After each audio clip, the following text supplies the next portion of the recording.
एकनाथ शिंदे साहेब जर बोलले ना त्या दिवशी तुम्हाला कळेल की नेमकं किती कसे कसे पैसे आणि कुठं घेतलेत. विचारायचे उलटा प्रश्न, तुझ्याकडे पैसे आहेत का रे, तुला काही मदत लागते का रे, हे विचारणारे शिवसेना प्रमुख होते. आणि आता तिकिटासाठी पैसे पक्षाला किती देतो रे म्हणणारे आता तयार झालेले आहेत.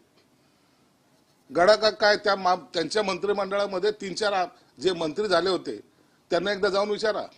इथं त्यांच्या वाढदिवसाला सुद्धा जात होते. आणि आज त्या बाईच्या घरावर काही महिला पाठवल्या म्हणजे तुमचं मर्दानकी दाखवताय तुम्ही. तुम्हाला स्वतःला मर्द समजता तुम्ही. अरे एक महिला बोलली काय तिच्या अंगावर तुटून पडताय तुम्ही.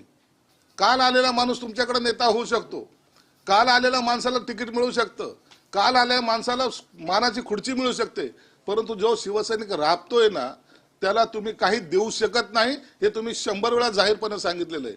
तरी तुमचं सर्व पिक्चर हा लोकांसमोर आलेला आहे. शिवसेना प्रमुखाचे असलेले विचार, शिवसेना प्रमुखाची असलेली शिवसेना तुम्ही पार डुबवली. त्याचं वाईट आमच्या सरकारनं वाटतं, आजही वाटतं. त्या शिवसेना प्रमुखाने लाखो शिवसैनिक उभे केले आणि तुम्ही आता तुमच्या आजूबाजूला अनेक दलाल उभे केलेले आहेत, हे एवढं मात्र निश्चित आहे. आणि विकृत आहे. एका बाईला निर्लज्ज म्हणतोस, लाज नाही वाटत? बाईला निर्लज्ज म्हणतो? आमच्या सारख्याच्या तोंडातून जर शब्द निघला तर काय काय केलं असतं? महिलांचा अपमान झाला आणि हा काय करतोय? अरे ज्या महिलांच्या बरोबर आता बोलायला लावू नका, ज्या महिलांना तुम्ही छेडलंय ना त्यांनी अनेक वेळा सांगितलं की तुम्ही कसं छेडलंय त्यांना.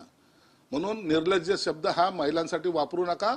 महिलांचा अपमान करायचा अधिकार तुम्हाला नाही. नीलमताईबद्दल बोलायचं असेल, आमच्याबद्दल बोलायचं, वैयक्तिक बोला.